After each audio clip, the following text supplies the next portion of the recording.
দেশের জনপ্রিয় একজন সঙ্গীত শিল্পী আসিফ আকবর, যিনি স্পষ্টভাষী মন্তব্যের জন্য শিল্পী সমাজে আলাদা একটি পরিচিতি তৈরি করেছেন।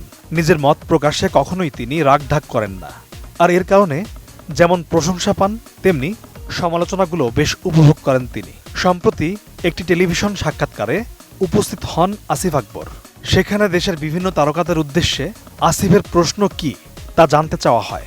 অনুষ্ঠানে সাক্ষাৎকারে নগরবাউল জেমস, মেগাস্টার শাকিব খান, অভিনেত্রী দীপা খন্দকার এবং চিত্রনায়িকা পরিমণির কাছেও বেশ কিছু প্রশ্ন রাখেন এই জনপ্রিয় কণ্ঠশিল্পী। অনুষ্ঠানে দেশীয় সিনেমার মেগাস্টার শাকিব খানের কাছে প্রশ্ন রাখেন আসিফ আকবর। শাকিবের কাছে তার প্রশ্ন, আপনি যখন ডায়লগ দেন তখন একরকম শোনায়, কিন্তু গানের সময় হঠাৎ গলা চিকন, একটু মেয়েলি হয়ে যায়।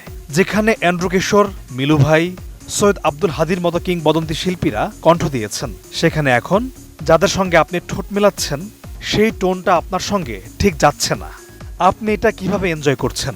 অর্থাৎ আসিফ বোঝাতে চেয়েছেন প্লেব্যাকের নিজস্ব একটি ব্যাকরণ রয়েছে, সেটার প্রতি শিল্পীদের মনোযোগ দেওয়া জরুরি।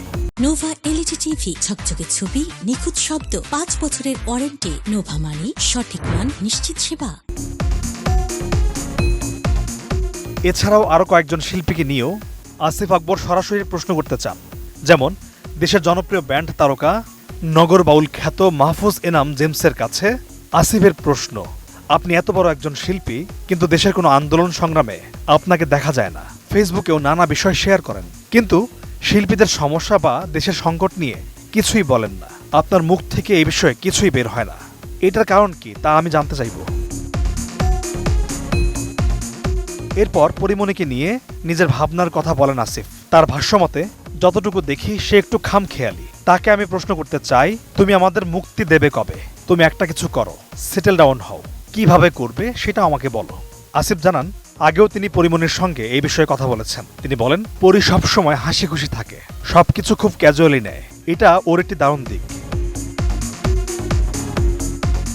পলাশ খান, এটিএন নিউজ।